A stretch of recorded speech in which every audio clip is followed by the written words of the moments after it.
Good evening. As the government revealed the scale of the prisoner release scandal, ITV News London has spoken to a man who says he was one of the victims of Brahim Kadour Sharif, the man mistakenly let out of Wandsworth Prison 2 weeks ago. The Algerian national allegedly attacked the owner of a cafe in Walthamstow with a machete a year and a half ago, but he was left frustrated that he was never charged. It comes as the Justice Secretary David Lammy admitted that since April, 91 prisoners have been freed by mistake. More on that in a moment, but first here's our political correspondent Simon Harris. Mustafa couldn't believe it when a friend told him about a missing prisoner from Wandsworth jail. The Walthamstow cafe owner had good reason to be worried. 18 months earlier, the same man, Brahim Kadour Sharif, had pulled a machete as Mustafa tried to evict him from his coffee shop. Did the police last week come and warn you that he was out? No one. Do you think they should have done? Yes, they should have done, yeah. He tried to hit me with the machete. I mean, it's not words. You can see on the video.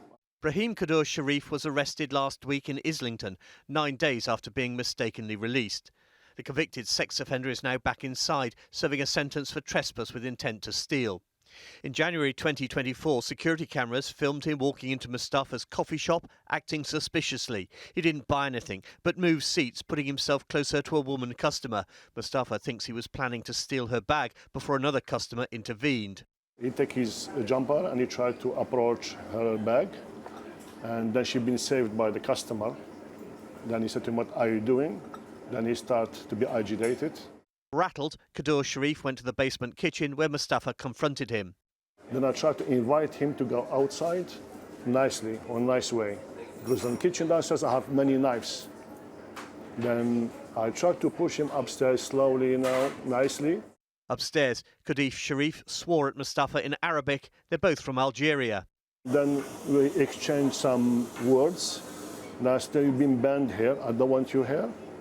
Then the next thing, he hit my door, and I was behind the door. He had like machete, big knife, and he tried to hit me. The CCTV shows the confrontation in the door and Kadour Sharif holding a large knife. He was later arrested, detained for 3 days, and released without being charged. I wanted to know why. One lady, she was nice. She was looking like left and right, and she told me the judge released him because it was not enough evidence.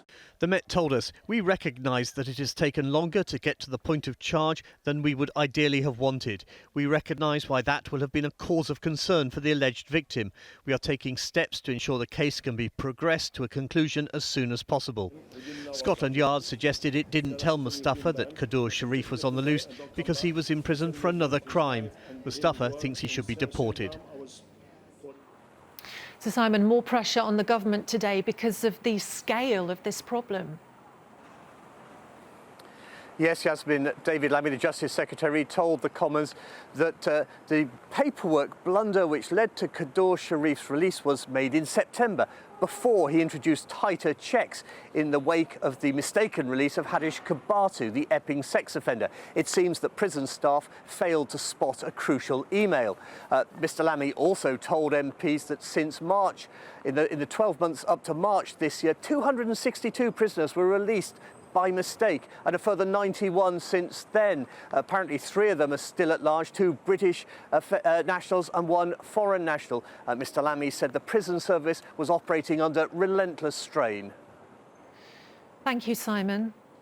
New trains on the DLR, which were supposed to bring safer and more reliable journeys, have been taken out of service after the brakes failed on one during wet weather. The 3 new trains began running in September after more than a year of delays. Our political correspondent Simon Harris is at Royal Victoria Station. Simon, what happened to this train then? Yasmin, the train is one of a fleet of 54 new DLR trains, which Transport for London is buying at a cost of around £1 billion.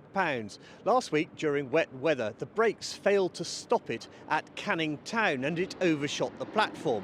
Fortunately, no one was injured, the doors didn't open, but TfL has decided to withdraw the new trains from service. There are only 3 in service at the moment, while engineers try to work out what's gone wrong. The train was operating out of the network. It was operating in very wet conditions, or low adhesion conditions as we would call it, and it didn't quite perform as we would expect. and therefore, as a safety precaution, we have taken it out of operational service. And Simon, it's fair to say that these new trains haven't been smooth running since the very beginning. Yeah, it's a bit of a troubled history. They should have started carrying passengers 18 months ago, but they're late. That's why there's only 3 in service. No sooner had the first one arrived for testing than it was covered in graffiti. But last month, the first did start carrying passengers, with the mayor singing its praises. The trains will be more frequent and they'll be more reliable. A good example of us working with the government to get investment in public transport in London. All a bit embarrassing, but the most worrying thing at the moment is that engineers don't know why the brakes aren't working or how much it's going to cost to fix it. Simon, thank you. Now, we've heard a lot about what could be in the budget, but how London might benefit is anyone's guess. Sadiq Khan needs the Chancellor's help to bankroll big projects like the Docklands Light Railway extension.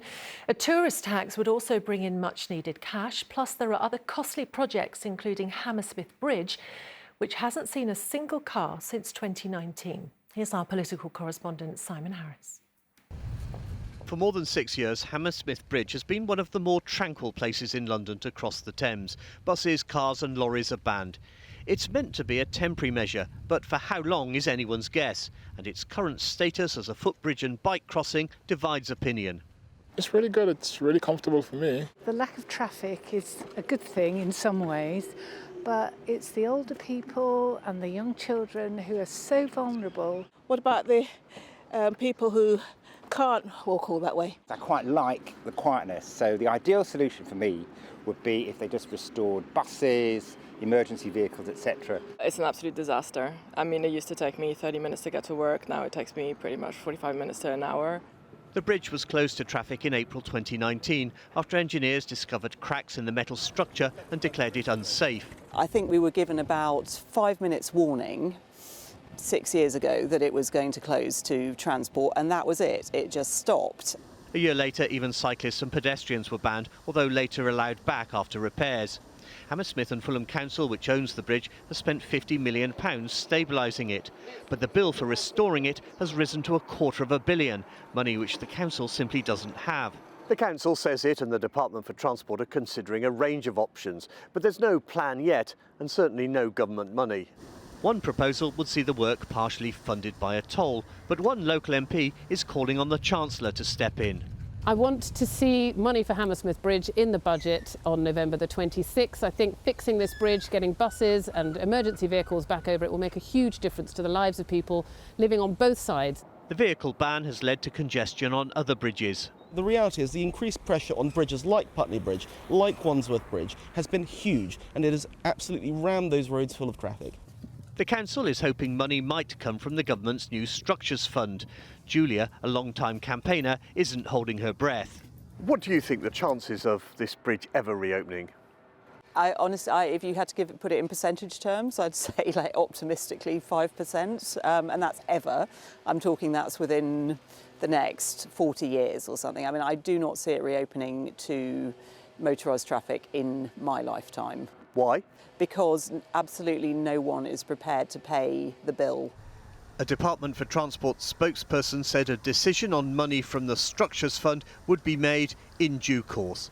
For now, the bridge and people living either side are in limbo. Simon Harris, ITV News, Hammersmith.